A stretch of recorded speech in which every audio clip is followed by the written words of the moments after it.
అందరికీ నమస్కారం అండి. జీవితంలో ఒక లక్ష్యాన్ని చేరాలని, మంచి స్థాయికి వెళ్ళాలని, జీవితంలో బాగా ఎదగాలని కోరుకొని సరైన దారి దొరకకుండా జీవితంలో వెనుకంజలోనే ఉంటూ బాధపడే వారి కోసమే ఈ కథ.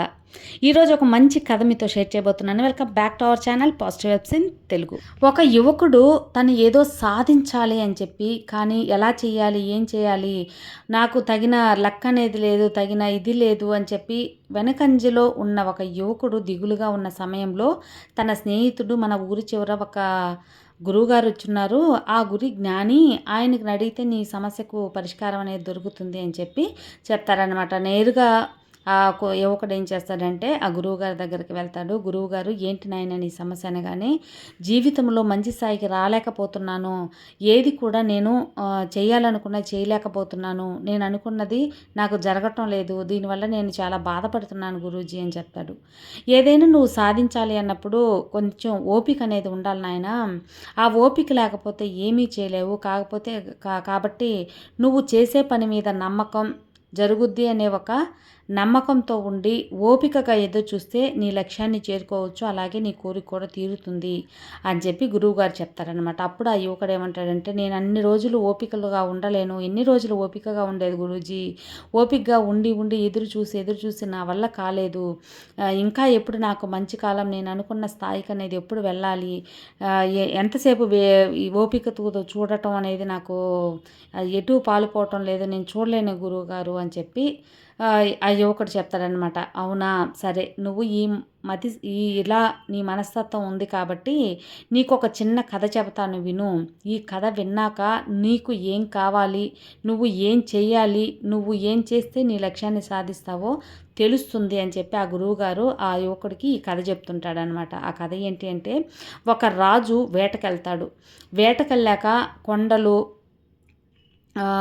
రప్పలు అవన్నీ దాటి వెళ్ళిపోతాడనమాట వేట కేసం. అంటే ఎలాంటి మంచి జంతువు ఆయన తనకి వేటాడాలి అని చెప్పి ఆ రాజు గుర్రం మీద భటులు ఎవ్వరూ లేకుండా తను వేటకనేది వెళ్తాడు. అలా చెట్ల మధ్య అడవులు దాటి కొండ శిఖరాన్ని అనేది చేరుకుంటాడనమాట. తర్వాత అక్కడికి వెళ్ళేసరికి రాజు బాగా అలసిపోతాడు. ఇది రాజ్యం కాదు కదా, ఏదైనా తెచ్చేయటానికి అక్కడ ఎవ్వరూ లేరు. అయ్యో, ఇప్పుడు ఎలాగా, కొంచెం చీకటి పడిపోయింది, ఆకలి వేరే బాగా వేస్తుంది, ఇక్కడ ఎవరూ లేరే, ఏ సహాయం చేసేదానికి ఎవరూ లేరని చెప్పి చుట్టుపక్కల చూస్తున్నాడు. ఎవ్వరూ కనిపించలేదు. చీకట్లో దూరం నుంచి గుడిగుడ్డిన ఒక దీపం అనేది వెలుగుతూ దూరం నుంచి ఒక గుడిసె అనేది కనిపించిందనమాట. ఆ కొండ చివర ప్రాంతంలో అక్కడ ఎవరో ఉన్నారు అని ఆవేశంగా, ఎవరమ్మా ఇక్కడ అంటే, ఒక కళ్ళు లేని ఒక బామ్మ ఉంటుంది అక్కడ. ఆ బామ్మకి కళ్ళు ఉండవు. ఎవరినైనా అనగానే, అమ్మ చాలా దూరం నుంచి తెలియకుండా నాకు వేటకని ఇక్కడికి వచ్చేసాను, కానీ ఇక్కడికి వచ్చేసరికి బాగా అలసిపోయి నా వల్ల కావటం లేదు, బాగా ఆకలిగా కూడా వచ్చేసాను, దాహంగా ఉంది అని చెప్పి చెప్తాడనమాట. చెప్పిన తర్వాత ఆమె పాపం అని చెప్పి నీళ్లు తెచ్చి ఇస్తుంది. చెమ్ము నిండా నీళ్ళు తెచ్చి ఇచ్చేసరికి ఆ నీళ్లు గబగబా బాగా ఆకలితో అలసిపోయి ఉన్నాడు కదా, గబగబా నీళ్ళు అనేది తాగేస్తారనమాట. ఆమెకి కళ్ళు కనిపించకపోయినా అతను నీళ్లు తాగేదాన్ని బట్టి ఇతను ఇంకా బాగా ఆకలితో ఉన్నాడు అని చెప్పి అర్థమయ్యి, నాయనా కూర్చో, ఒక్క నిమిషం నేను నీకు అన్నం పెడతాను అని చెప్పి వెళ్ళి వేడిగా మంచి భోజనం, అంటే అవ్వ ఏం తింటుందో ఆ భోజనం అనేది నిదానంగా ఆమె వేడిగా తీసుకొచ్చి ఆయనకి ఇస్తుందన్నమాట. రాజు అని చెప్పి తెలియదు, ఎందుకంటే ఆ బామ్మకి కళ్ళు లేవు కాబట్టి. తెచ్చిచ్చిన తర్వాత ఎంతో ఆకలితో ఉన్న రాజుకి అది పరమాన్నంగా అనిపించి వెంటనే చేతులు అనేది పెట్టి అన్నం తినబోతాడు. వెంటనే బాగా వేడిగా ఉన్న అన్నం కాబట్టి చేతులు కాలిపోతుంది. ఆ చేతులు కాలటంతో చెయ్యి వేరే ఇదిలిచ్చుకుంటాడనమాట. ఆ కాలిన దానివల్ల ఇప్పుడు చెయ్యితో అన్నం తినలేడు.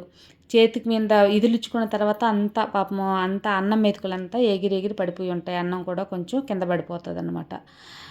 అయ్యయ్యో, చేయి కాలిపోయిందని చెప్పి పువ్వును ఊదుకుంటాడు. అప్పుడు ఆ బామ్మ చెప్తుంది, ఎందుకు నాయన అంత తొందర, ఓపిక ఉండొచ్చు కదా, కొంచెం ఓపికగా ఉంటే నీకు ఈ పరిస్థితి రాదు కదా, నువ్వు కూడా మా రాజ్యం రాజులాగా ఉన్నావే, ఇంత ఓపిక లేకుండా ఇంత తొందరపాటు ఎందుకు, ఈ తొందరపాటు వల్లే కదా నీ చెయ్యి కాలి నీవు ఇప్పుడు అన్నం తినలేకపోతున్నావు, అందులో అన్నం కూడా కొంచెం వేస్ట్ వృధా అయిపోయింది, కింద పడిపోయింది, ఎందుకు అంత అవసరం, ఎందుకు తొందర, ఎందుకు కొంచెం ఓపిక అనేది ఉండాలి అని చెప్పి అని బామ్మ అంటుంది.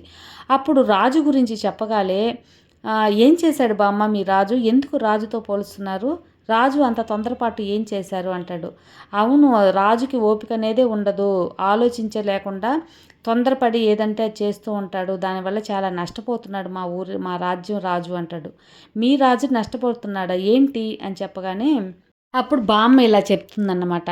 ఏం లేదు, మా రాజు చాలా మంచివాడు, బాగా తెలివివంతుడు, పరాక్రమవంతుడు, వీరుడే. కానీ తొందరపాటు ఎక్కువ. అలా తొందరపాటు వల్ల ఎంతో నష్టాన్ని చేకూరుస్తున్నాడు అంటాడు. ఏం నష్టపోతున్నాడు బామ్మ అనగానే, ఏం లేదు, ఎప్పుడు ఇతను ఏ యుద్ధంలో అయినా సరే విజయం అనేది మా రాజు గెలుచుకొస్తాడు. అదేదో చిన్న రాజ్యాలని స్వాధీనపరుచుకొని చిన్న రాజ్యాల మీద దండెత్తి అక్కడ అవి స్వాధీనపరచుకోవచ్చు కదా, పెద్ద రాజ్యాలతో పోటీపడి ఆ పెద్ద రాజ్యాలలో ఎక్కువ పోటీ పడతాడు అంటాడు. పెద్ద రాజ్యాలతోనే కదా వీరుడు పోటీ పడాలి, చిన్న రాజ్యాలని ఆక్రమించుకుంటే ఏమొస్తుంది, పెద్ద రాజ్యాన్నే కదా అంటాడు. పెద్ద రాజ్యాన్ని ఎదుర్కొన్నవాడు వీరుడే కాదనడు, కానీ ఆ పెద్ద రాజ్యంలో కూడా వీరులు ఉంటారు, ఎంతోమంది వీరులు ఉంటారు, ఆ రాజు కూడా బలవంతుడు ఉంటాడు. దానివల్ల మా రాజు గెలిచినా కూడా ఎక్కువ మంది సైన్యాన్ని కోల్పోతుంటాడు, ఎక్కువ మంది సైన్యం అనేది మా రాజ్యంలో తగ్గిపోతూ ఉంటుంది. ఇలా సైన్యం లేని ఒక రాజ్యం అనేది బలహీనంతో సమానం. ఎన్ని పెద్ద రాజ్యాలు చేకూరినా సైన్యం లేని రాజ్యం అనేది చాలా బలహీనపడిపోతుంది. ఈ ఒక్క విషయం అనేది మా రాజుకు తెలియటం లేదు. ఓపికగా చిన్న చిన్న రాజ్యాలని ఆక్రమించుకొని తర్వాత అలా పెద్ద రాజ్యంగా విస్తరించుకోవాలి, కానీ ఒకేసారి పెద్ద రాజ్యాన్ని విస్తరించుకొని పెద్ద రాజ్యాన్ని స్వాధీనం చేసుకుంటాడు, కానీ మన సైనికులని మన బలాన్ని అనేది తగ్గించేసుకుంటున్నాడు. దీనివల్ల ఎంతో రాజ్యం అనేది నష్టపోతుంది, రాజుకు కూడా బలం అనేది తగ్గిపోతుంది. అంటే సైనికులే కదా అతని బలం, కానీ అలాంటి బలం అనేది తగ్గిపోతుంది. ఈ ఒక చిన్న విషయం మా రాజు గమనించటం లేదు అని చెప్పి చెప్తారన్నమాట. అప్పుడు అర్థమవుతుంది.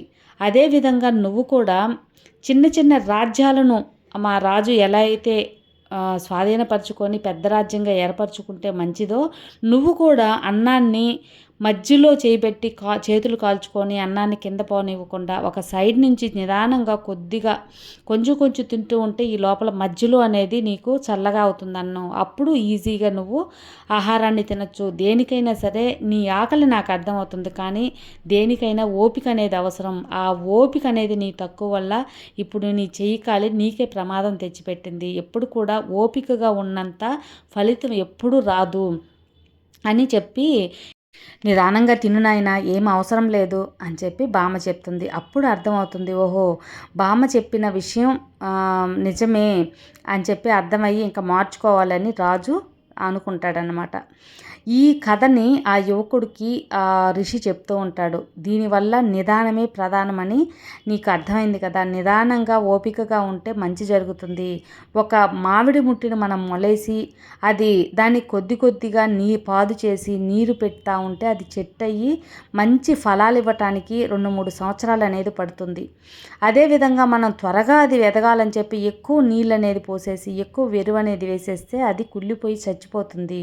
కాబట్టి ఓపికగా ఉంటేనే మంచి మామిడి పళ్ళు లేదా మంచి ఫలాన్ని మనం అందుకోవచ్చు, ఆ చెట్టు నీడని మనం ఆస్వాదించవచ్చు. అలా కాకుండా త్వరగా కావాలని మనం ఎక్కువ అనేది వేసేసామంటే ఎప్పుడు కూడా ఆ చెట్టు అనేది మొలవకుండానే అది కుళ్ళిపోతుంది. అదేవిధంగా జీవితంలో కూడా ఓపికగా నువ్వు సాధించాలనుకునే దానికోసం కొంచెం ఓపిక అవసరం. నువ్వు ఎంత ఓపికగా ఎదురు చూస్తావో ఆ ఓపిక తగ్గ ఫలితం అనేది అంత గొప్పగా ఉంటుంది. కాబట్టి నువ్వు మంచి స్థాయికి వస్తావు, ఓపికగా ఉన్నప్పుడు తప్పకుండా వస్తావు. ఆ ఓపికను నువ్వు అలవాటు చేసుకో. ఓపిక అనేది మనిషి జీవిత స్థాయిని పెంచడానికి ఎంతగానో ఉపయోగపడుతుందని ఆ యువకుడికి బోధన చేసి గురువుగారు పంపిస్తారనమాట. ఇది యువకుడికే కాదండి, మనందరికీ కూడా ఓపిక అనేది ఎంత అద్భుతమైన ఫలితాన్ని ఇస్తుందో మనం ఈ కథ ద్వారా తెలుసుకున్నాం కదా. ఈ వీడియో కానీ నచ్చితే లైక్ చేయండి, షేర్ చేయండి, సబ్స్క్రైబ్ చేసుకోండి. మరో మంచి వీడియోతో మళ్ళీ కలుద్దాం. అంతవరకు have a good day friends. Thank you for watching. Bye.